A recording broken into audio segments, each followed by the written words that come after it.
Physics ক্লাসরুমে class 12-এর ছাত্রছাত্রীদের স্বাগত জানাই। আজ আমরা ছায়া প্রকাশনীর বইয়ের তড়িৎ ক্ষেত্র চ্যাপ্টারের হর্স নিউমেরিক্যালের কয়েকটি বাছাই করা অঙ্ক করব। তো শুরু করা যাক আজকের অঙ্ক। তো আমরা হর্স নিউমেরিক্যালের ফার্স্ট অঙ্কটা শুরুতেই দেখে নিই। তো অঙ্কটায় বলছে সমান ব্যাসার্ধ ভর ও তড়িতাধানযুক্ত দুটি গোলককে সুতো দ্বারা এক বিন্দু থেকে ঝোলানো হলো। প্রথমে গোলক দুটি শূন্যস্থানে এবং পরে 0.8 গ্রাম পার সেন্টিমিটার কিউব ঘনত্বের এবং 3 পরাবৈদ্যুতিক ধ্রুবকের একটি তরলে নিমজ্জিত রাখা হলো। উভয় ক্ষেত্রেই সুতো দুটি পরস্পরের সঙ্গে একই কোণ করল। গোলকের উপাদানের ঘনত্ব নির্ণয় করো। তো এক্ষেত্রে আমাদের যে অঙ্কটা দিয়েছে সেখানে বলছে যে একটা সিলিং থেকে দুটো গোলক ঝোলানো রয়েছে। তো আমরা একবার দেখে নিই ছবিটা কেমন হচ্ছে। যে এই ধরো একটা সিলিং রয়েছে, এই সিলিং থেকে দুটো গোলককে এরকমভাবে ঝুলিয়ে রাখা হয়েছে। তো দুটোতেই ধরে নিলাম যে সমান আধান রয়েছে, আমাদের তাই বলে দিয়েছিল যে একই জাতীয় আধান। তো এটাও যদি কিউ আধান থাকে তবে এটাও কিউ আধানই থাকবে এবং এরা উলম্বের সঙ্গে যে কোণ করেছে, এটা ধরলাম থিটা কোণ করেছে, তাহলে এও কিন্তু থিটা কোণই তৈরি করবে, একই কোণে রয়েছে এরা পরস্পরের সঙ্গে। তো দুটো কেস রয়েছে, প্রথমে হচ্ছে শূন্যস্থানে এবং তারপরে তরলে নিমজ্জিত অবস্থায়। তো ফার্স্ট যে কেসটা রয়েছে সেটা হচ্ছে শূন্যস্থানের জন্য, ফ্রি স্পেস বলে লিখছি। তো ফ্রি স্পেসে আমাদের যে ইকুয়েশন সেটআপটা হবে সেটা কেমন হবে? তো প্রথম অবস্থায় কি দেখবো, যে এখানে সুতোয় একটা টান রয়েছে, ধরলাম টানটাকে T1 বলে লিখছি। তাহলে T1-এর দুটো উপাংশ বিভাজন আমরা করলাম। এটা যদি থিটা হয় তবে এই অ্যাঙ্গেলটা থিটাই হবে। তো এটা কত হচ্ছে T1 cos থিটা, এদিকটা হচ্ছে T1 sin থিটা। এই যে বলটা বা গোলকটি রয়েছে তার একটা ওজন রয়েছে, ওজন কাজ করবে নিচের দিকে, তাকে আমরা লিখলাম mg বলে। আর এই গোলকটি দ্বারা এই গোলকের ওপর একটি তড়িতাকর্ষণ বা বল কাজ করবে, যাকে আমরা Fe বলে লিখে রাখছি, ইলেকট্রোস্ট্যাটিক ফোর্স Fe। সমজাতীয় আধান তাই একে অপরকে বিকর্ষণ করবে, সেই জন্য এই গোলকটি একে এই দিকে বাঁ দিকে একটা ফোর্স দিয়ে বিকর্ষণ করছে। তো তাহলে ফ্রি স্পেসে থাকলে এরকম টাইপের একটা ফোর্সের সেট আপ আমরা পাচ্ছি যদি আমরা এই গোলকটিকে কনসিডার করি। তো এখানে দেখতে পাচ্ছি যে T1 cos থিটা তাকে ব্যালেন্স করছে mg ফোর্স, আর T1 sin থিটা একে ব্যালেন্স করছে আমাদের এই তড়িতাকর্ষণ বল Fe। তো এবারে এখানে বলে দিয়েছিল যে গোলকটার ঘনত্ব আমাদের নির্ণয় করতে হবে। তো সেই জন্য অঙ্কের মধ্যে গোলকের ঘনত্বটাকে আমাদের রাখতে হবে। তো তাই জন্য আমরা যে মাসটা রয়েছে গোলকের, সেই মাসটাকে, ভরটাকে আমরা আয়তন ইন্টু ঘনত্ব এই ফর্মুলাতে কনভার্ট করে নিচ্ছি। সেই জন্য আমরা এমকে লিখতে পারবো 4/3 পাই আর কিউব রো জি, যেখানে আমরা ধরে নিলাম রো হচ্ছে গোলকের ঘনত্ব এবং এই রো এর মানই অ্যাকচুয়ালি কিন্তু আমাদের নির্ণয় করতে হবে। তো সেই জন্য আমরা মাসটাকে এরকমভাবে গোলকের আয়তন ইন্টু ঘনত্ব করে লিখে রেখেছি। তো এই হলো আমাদের ফার্স্ট ফ্রি স্পেস যখন থাকবে তখনকার ইকুয়েশন সেটা। এরপর নেক্সট যেটা বলছি, যখন আমরা জিনিসটাকে তরলের মধ্যে নিমজ্জিত করব তখন তাহলে ইকুয়েশন সেটা কেমন হবে। তো সেকেন্ড যে কেসটা সেটা ছিল যে কোনো একটা লিকুইডের মধ্যে ওকে আমরা ডুবিয়ে রেখেছি। তো যখন আমরা এই জিনিসটাকে কোনো লিকুইডে ডুবিয়ে রাখবো তখন যে জিনিসটা হবে, এর যে সুতোর টানটা বদলে যাবে। কারণ সাধারণ অবস্থায় শূন্যস্থানে থাকলে যে টানটা থাকে, যখন আমরা ওকে তরলে ডোবাচ্ছি তখন নিশ্চয়ই সেই টান থাকবে না। তাই জন্য আমরা ধরে নিলাম তখন টান হচ্ছে T2। তাহলে এক্ষেত্রে টানের যে উপাংশগুলো সেগুলোতেও কিছু পরিবর্তন হবে, T1 গুলো T2 হয়ে যাচ্ছে। এবং তার সঙ্গে সঙ্গে আরেকটা চেঞ্জ হবে, জলের মধ্যে বা কোনো তরলের মধ্যে যখনই আমরা কোনো বস্তুকে ডোবাই তখন একটা প্লবতা বল কাজ করে। তো সেই জন্য এখানে একটি প্লবতা বল কাজ করবে, যাকে আমরা FB দিয়ে লিখছি, বায়ান্সি ফোর্স FB। তো এইটা একটা এক্সট্রা ফোর্স কাজ করবে। তো আমরা যদি এবার ইকুয়েশন সেটআপটা লিখি কেমন দেখাবে সেটা, এখানে হচ্ছে T2 cos theta plus buoyancy force equal mg, বা এইটাকেও লিখতে পারো 4/3 পাই আর কিউব রো জি। তো এখান থেকে তাহলে আমরা T2 cos থিটাকে লিখতে পারছি, mgর জায়গায় লিখছি 4/3 পাই আর কিউব রো জি, মাইনাস বায়ান্সির যে ফোর্সটা তাকে আমরা লিখছি 4/3 পাই আর কিউব সিগমা জি। সিগমা হচ্ছে আমাদের যে তরলটি নিয়েছি সেই তরলের ঘনত্ব।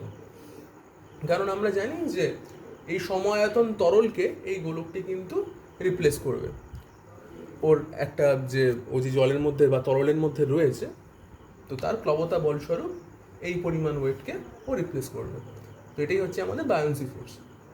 তো তো যদি এই ইকুয়েশনটাকে ঠিকমতো লেখা যায়, এখান থেকে দেখো 4/3 জি 4/3 জি যদি আমরা কমন নিই, তবে ইকুয়েশনটা এরকম দাঁড়ায় 4/3 জি যদি কমন নেওয়া যায়, তবে জিনিসটা হয়ে যাচ্ছে রো মাইনাস সিগমা, যেখানে রো হচ্ছে আমাদের এই যে গোলকটি ছিল তার ঘনত্ব, সিগমা হচ্ছে তরলের ঘনত্ব। তাহলে আমরা এরকম একটা ইকুয়েশন পাচ্ছি। নেক্সট কি আছে? নেক্সট হচ্ছে তড়িৎাকর্ষণ বলের মধ্যেও কিন্তু একটি পার্থক্য ঘটবে, কারণ এটি কিন্তু এখন আর শূন্য মাধ্যমে নেই, অন্য কোনো একটা তরলে নিমজ্জিত হয়েছে। তাই জন্য আমরা এফিকে এখন এফ প্রাইম বলে লিখে রাখছি। তো পরবর্তী যে ইকুয়েশনটা হচ্ছে অনুভূমিক উপাংশ, সেখানে আমরা পাচ্ছি T2 সাইন থিটা, সেটা ইকুয়াল কিন্তু এফ ই প্রাইম। তো কি ডিফারেন্স এফি প্রাইম আর এফির মধ্যে? এফি প্রাইমকে আমরা লিখতে পারছি এফি বাই কে।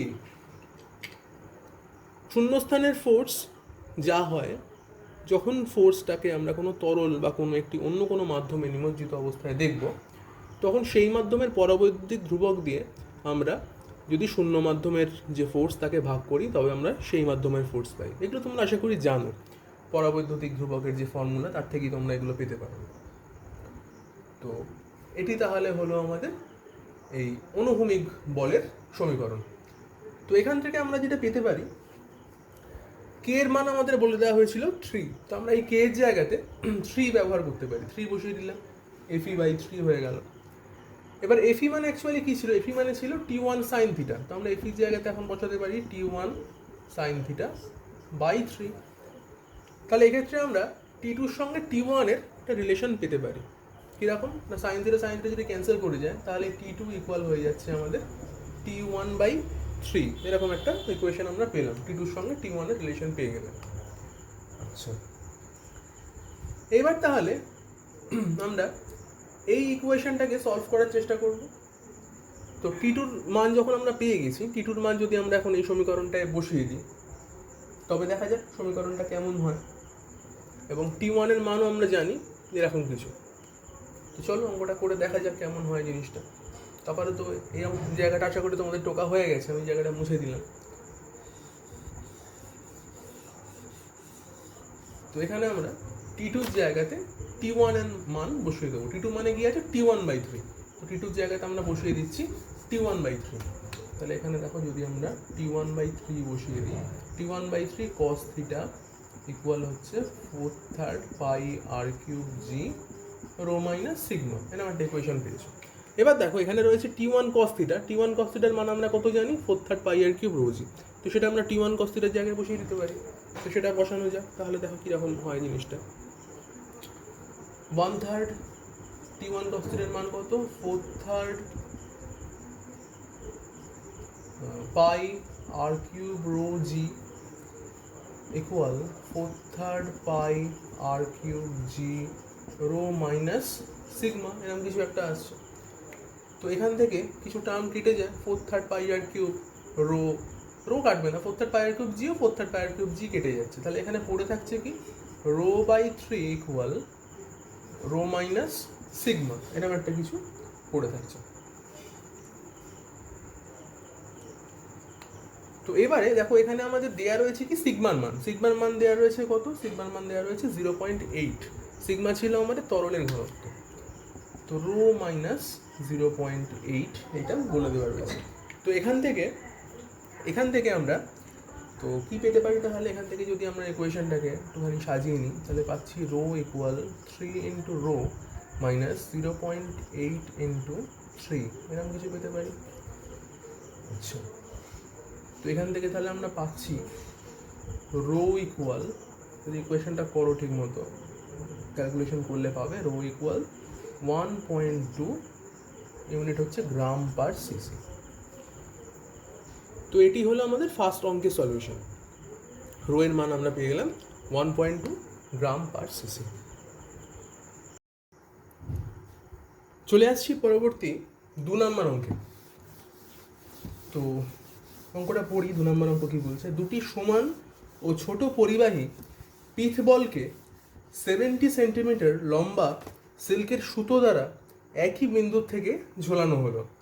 একটি বলকে আহিত করা হলো এবং এরা পরস্পরকে স্পর্শ করলো। স্থির অবস্থায় এরা পরস্পর থেকে 20 সেন্টিমিটার দূরে আছে। যদি প্রতিটি বলের ওজন 3 ডেসিগ্রাম হয় তবে মূল আধান কত?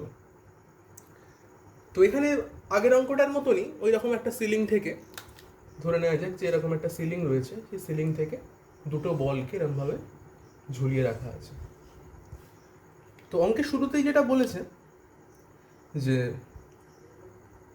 একটি বলকে আহিত করা হয়েছে এবং তারপরে একটা বলকে অন্য বলের সঙ্গে স্পর্শ করানো হয়েছে। তো যদি একটি বলকে আহিত করা হয়, আমরা ধরে নিচ্ছি যে একটি বলকে কিউব আধান দিয়ে আহিত করা হলো। এবার যখনই একটি বলকে অপর বলের সঙ্গে স্পর্শ করানো হবে, সেক্ষেত্রে আমরা জানি আধান সমানভাবে বণ্টিত হয়ে যায় দুটি গোলকের মধ্যে। তো তবে কি হবে না, তাহলে এই গোলকটিতে আধানের পরিমাণ হবে Q/2, এতেও আধানের পরিমাণ হবে Q/2, অর্থাৎ আধান সমানভাবে বণ্টিত হয়ে যাবে। তো এবার চলে আসে যাক অঙ্কটাতে। বাকিটা কি বলেছে, যে প্রশ্ন করেছে যে মূল আধান তাহলে কত ছিল, অর্থাৎ আমাদের এখানে কিউ এর মান বার করতে হবে, Q/2 নয়, কিন্তু কিউ এর মান কত ছিল সেটা বার করব। তো তাহলে আমরা এখানে ধরে নিই যে টান হচ্ছে আমাদের টি এবং এই সুতোটা উলম্বের সঙ্গে একটা থিটা কোণ তৈরি করেছে।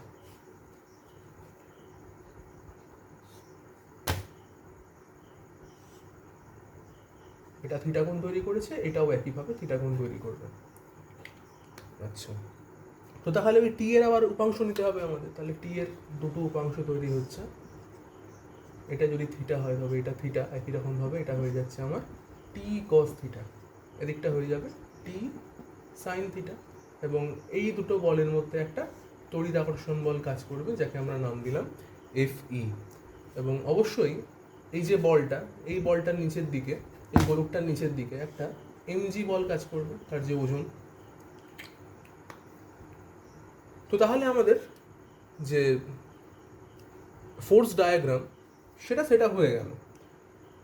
তো এখানে ভর দেয়া ছিল m = 3 ডেসিগ্রাম, ডিজি বলে লেখা ছিল।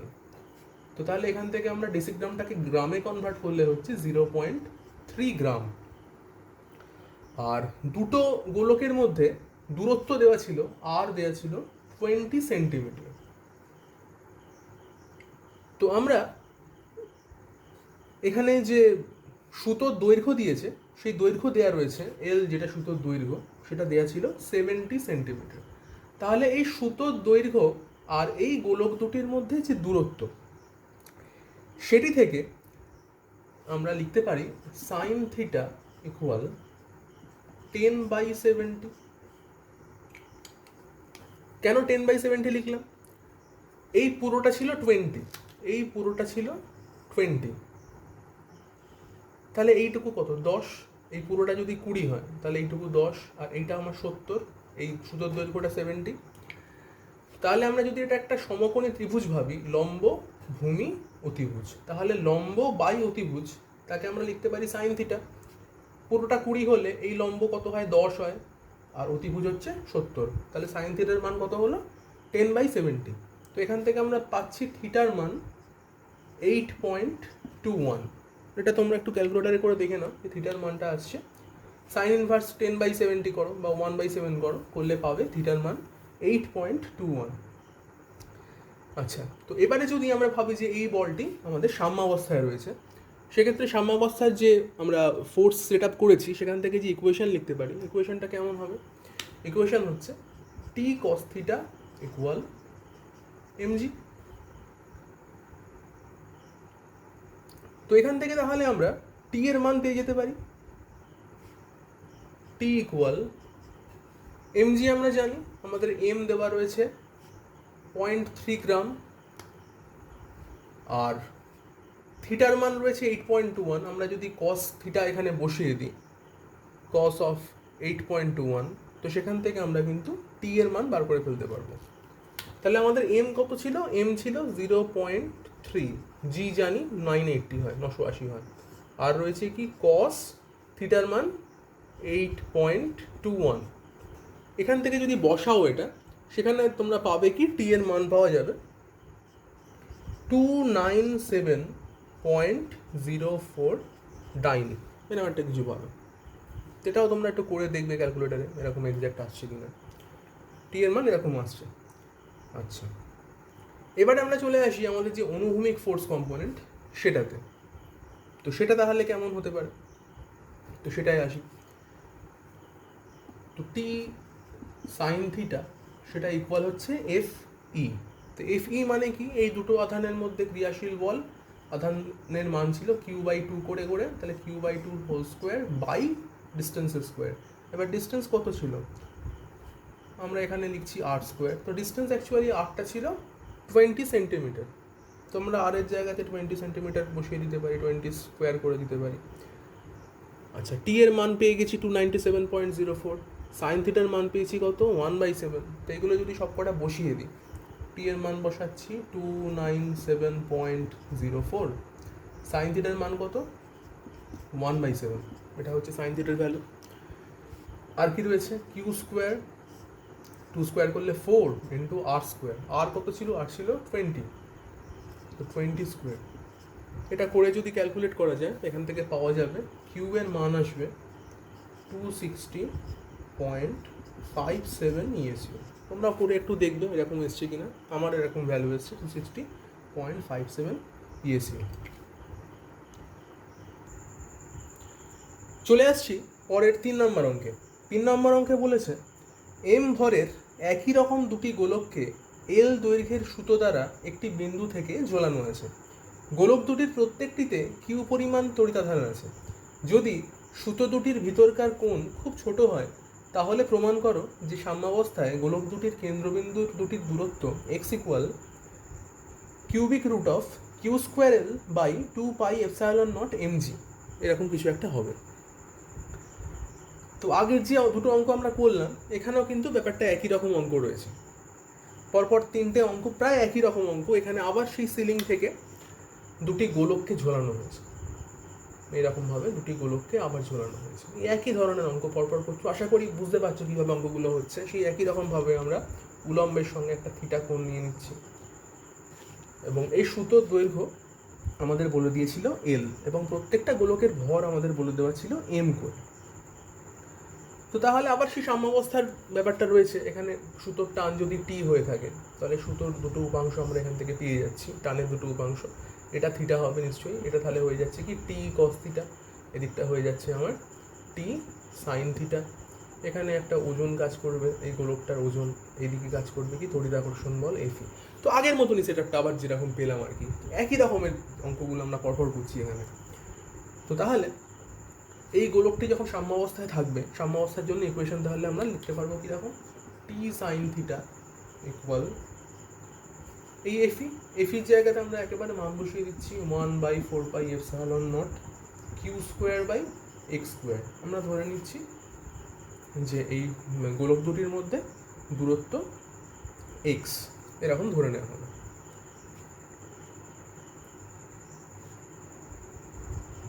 গোলক দুটির মধ্যে দূরত্ব আমরা এক্স ধরে নিলাম। অ্যাকচুয়ালি এক্স ধরে নেওয়ার কারণ হচ্ছে আমাদের যে অঙ্কটার উত্তর রয়েছে সেখানে বলছে যে গোলক দুটির কেন্দ্রবিন্দুর দূরত্ব এক্স ইকুয়াল বলে বলেছে, সেই জন্যই আমরা এক্স ধরে নিয়েছি। এক্স কত এটাই বার করতে হবে। তো যেহেতু আমাদের কোশ্চেনের মধ্যেই রয়েছে যে দূরত্ব এক্স বার করো, তাই জন্য আমরা এটাকে এক্স ধরে নিলাম। ঠিক আছে, আচ্ছা এবারে পরের সেটআপটা কেমন হবে। আচ্ছা তোমরা আরেকটা জিনিস বলে রাখি এখানে, যে এখানে আমি কেন 1/4πε0 লিখলাম, আগের অঙ্কগুলো তো লিখছিলাম না, সেখানে আমরা সিজিএসএ করছিলাম। তো এখানে কিন্তু অঙ্কের মধ্যেই দেখো এক্স ইকুয়াল বলে যে সেটআপটা রয়েছে, ইকুয়েশনটা রয়েছে, সেখানে কিন্তু এপসাইলন নটটা রয়েছে। তো সেইটাকে আনতে হবে বলে কিন্তু আমরা এখানে পুরো অঙ্কটাকে এসআইতে করছি আর কি। নাহলে যদি সেখানে এপসাইলন না থাকে তাহলে কিন্তু আমরা সিজিএসও করতে পারি। এবার সেটা তোমাদের কোশ্চেন যেমন দেবে তোমরা কিন্তু অঙ্কটা সেরকমভাবে করবে। আচ্ছা, তো এবারে দেখো উলম্ব উপাংশ অনুযায়ী যেটা হয় টি কস থিটা, সেটা ইকুয়াল তাহলে কি হয়ে যাচ্ছে এমজি। তাহলে এগুলো তো খুব কমন জিনিস, আমরা ইকুয়েশন সেট আপ করতে তাহলে শিখে গেছি। তাহলে এই দুটো ইকুয়েশন থেকে আমরা নিশ্চয়ই sine cos theta by cos theta করে ট্যান থিটা বার করতে পারি। তো এখানে দুটো ইকুয়েশন যদি আমরা প্রথমটার সঙ্গে দ্বিতীয়টাকে ভাগ করে দিই তাহলে এখান থেকে আমরা কী পাচ্ছি, ট্যান থিটা করলে কী পাবো, Q square by 4πε0 X square MG, এরকম কিছু হবে দুটো ইকুয়েশনকে ভাগ করলে, এইটা বাই এমজি এরকম কিছু একটা হলো। আচ্ছা, এবারে দেখো যে ছবিটা আঁকা রয়েছে, সেই ছবিতে কি বলে দেওয়া ছিল, ছবিতে সুতোর দৈর্ঘ্য আমাদের বলে দেওয়া ছিল এল।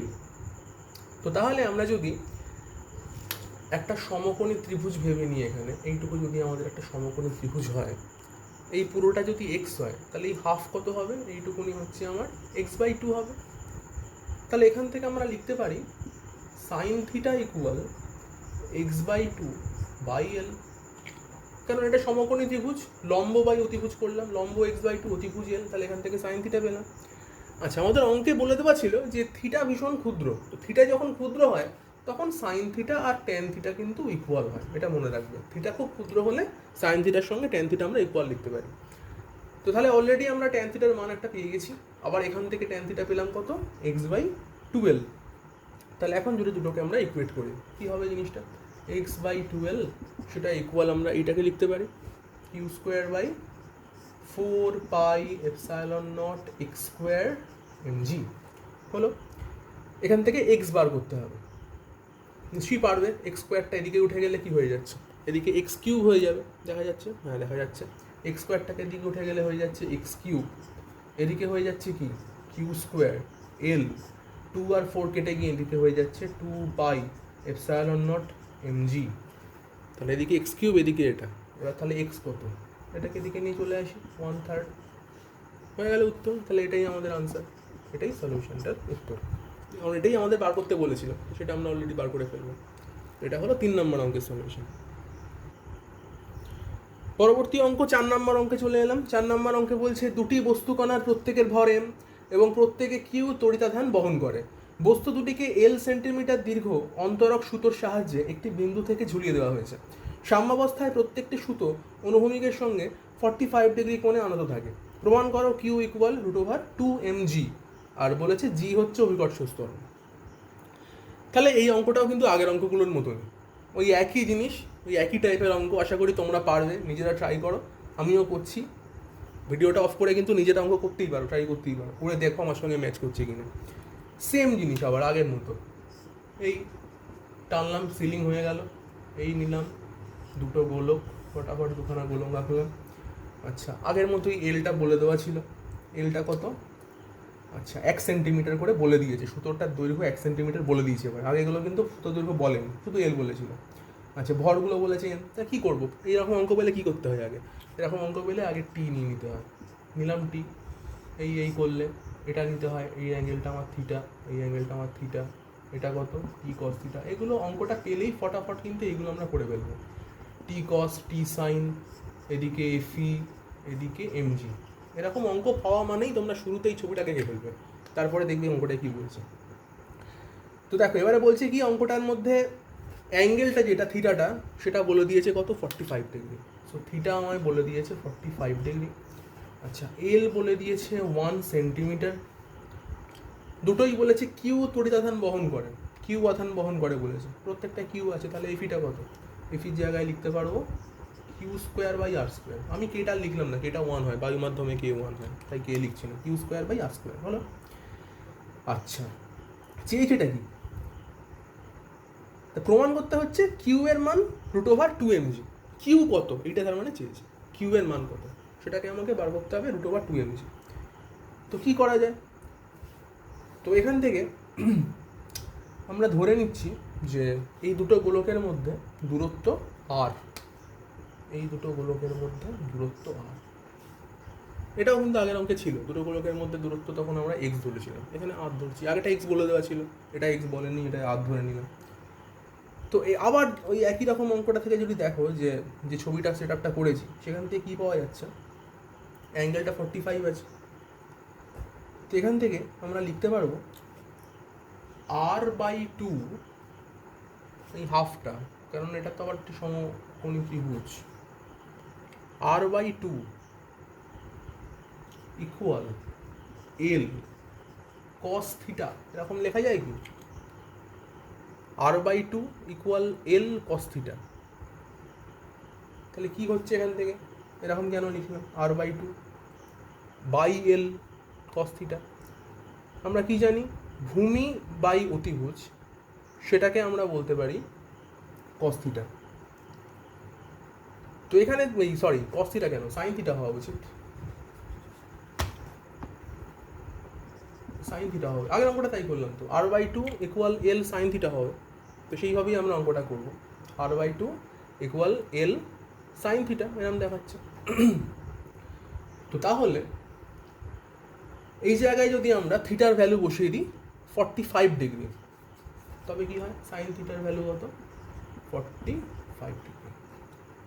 আচ্ছা, তাহলে এখান থেকে আর কত আসে, এলটা 1 সেমি বলে দিয়েছিল, তাহলে 2 সাইন 45 এর ভ্যালু কত, 1/√2। তাহলে এখান থেকে আর পেয়ে যাচ্ছি √2 সেন্টিমিটার আর এর ভ্যালু। আচ্ছা, এবার সাম্যাবস্থার জন্য ইকুয়েশন সেট আপ যেটা, সেটা করে নেওয়া যায়। ইকুয়েশন সেট আপ কী করবো, টি সাইন থিটা ইকুয়াল কত, টি সাইন থিটা ইকুয়াল এটা q²/r²। আচ্ছা, ভালো কথা। টি কস থিটা কত, mg, টি কস থিটা মানে mg। হলো।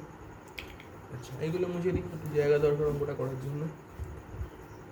আচ্ছা, টি সাইন থিটা পেয়েছি q²/r², টি কস থিটা পেয়ে গেছি mg। এবার এখান থেকে যদি আমি দুটোকে ভাগ করে দিই, কী পাবো, tan থিটা ইকুয়াল q²/r²mg। মানে দেখতেই পাচ্ছ এরকম টাইপের সাইন কস এলই ভাগ করে দিচ্ছি, করে tan থিটা বার করছি। tan থিটা কত আছে, q²/r²mg। এবার থিটা তো আমরা জানি, থিটার মান কত, থিটা মানে 45। তো tan 45 কত হয়, এটা মানে tan 45, tan 45 এর ভ্যালু কত হয়, 1 হয়। তো তাহলে কী পেলাম এখান থেকে, q² ইকুয়াল r²mg, এটা তো 1। তাহলে q² ইকুয়াল কি, r²mg যদি উঠে গেল, এটা হলো। এবার তাহলে এখান থেকে আর এর ভ্যালু কত, আর এর ভ্যালু পেয়েছি √2। তাহলে √2 স্কোয়ার করলে কত হয়, 2 হয়। তাহলে এখান থেকে কী লিখবো, এটাকে 2 লিখবো। তাহলে কিউ কত, √2mg, এরকম কিছু একটা হবে। তাহলে কিউ এর মান হচ্ছে √2mg। তাহলে এটাই বার করতে বলেছিল, এটাই প্রুফ করার ছিল, যে প্রমাণ করো কিউ ইকুয়াল √2mg। তাহলে এটা পেয়ে গেলাম, তাহলে এটাই হচ্ছে আমাদের আনসার।